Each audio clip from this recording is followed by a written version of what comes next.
ಸರ್ಕಾರವನ್ನು ರಚನೆ ಮಾಡುವಂಥದ್ದು ಯಾವುದೇ ಹಣದ ಮೇಲೆ ಎನ್ನುವಂಥ ನಂಬಿಕೆ ನಮ್ಮ ಮೇಲಿಲ್ಲ. ಇಲ್ಲಿಯ ತನಕ ನಾವು ಎಲ್ಲ ಸರ್ಕಾರಗಳನ್ನು ರಚನೆ ಮಾಡಿದ್ದು ಶಾಸಕರ ಬೆಂಬಲದಿಂದನೇ ವಿನಃ ಯಾವುದೋ ಹಣಕಾಸಿನ ಬೆಂಬಲದೊಂದಿಗೆ ಸರ್ಕಾರವನ್ನು ರಚನೆ ಮಾಡಲಿಲ್ಲ. ಇವತ್ತು ಆ ರೀತಿ ಯಾರು ಹೇಳಿಕೆಗಳನ್ನು ಕೊಟ್ಟಿದ್ದಾರೆ ಅದು ವೈಯಕ್ತಿಕವಾದಂಥ ಹೇಳಿಕೆ. ಅದನ್ನು BJP ಒಪ್ಪಲಿಕ್ಕೆ ಸಾಧ್ಯ ಇಲ್ಲ.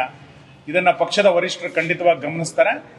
ಇದಕ್ಕೆ ಯಾವ ಹಿನ್ನೆಲೆಯಲ್ಲಿ ಇದನ್ನು ಹೇಳಿದ್ದಾರೆ ಅನ್ನೋದನ್ನು ವರದಿಯನ್ನು ತೆರೆಸಿಕೊಂಡು ಮುಂದಿನ ದಿನಗಳಲ್ಲಿ ಇದಕ್ಕೆ ಉತ್ತರವನ್ನು ನಾವು ಖಂಡಿತ ಇದನ್ನು ಪದೇ ಪದೇ ಈ ರೀತಿ ಮಾಡ್ತಾ ಇರುವಂಥದ್ದು ಸರಿಯಲ್ಲ ಅನ್ನುವಂಥದ್ದು ಕಾರ್ಯಕರ್ತರ ವಲಯದಲ್ಲಿ ಪಕ್ಷದ ವಲಯದಲ್ಲೂ ಕೂಡ ಕಂಡು ಬರ್ತಾ ಇದೆ.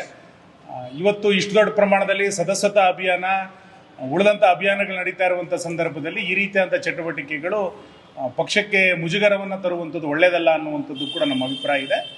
ಕೇಂದ್ರದ ನಾಯಕರ ಜೊತೆಗೆ ಈಗ ಸಂಬಂಧಪಟ್ಟಂತೆ ಮಾತುಕತೆಗಳನ್ನು ಮಾಡ್ತಾ ಇದ್ದೀವಿ. ಅತ್ಯಂತ ಶೀಘ್ರದಲ್ಲಿ ಇದೆಲ್ಲದನ್ನು ಕೂಡ ತಿಳಿಗೊಳಿಸುವಂಥ ಪ್ರಯತ್ನವನ್ನು ಖಂಡಿತ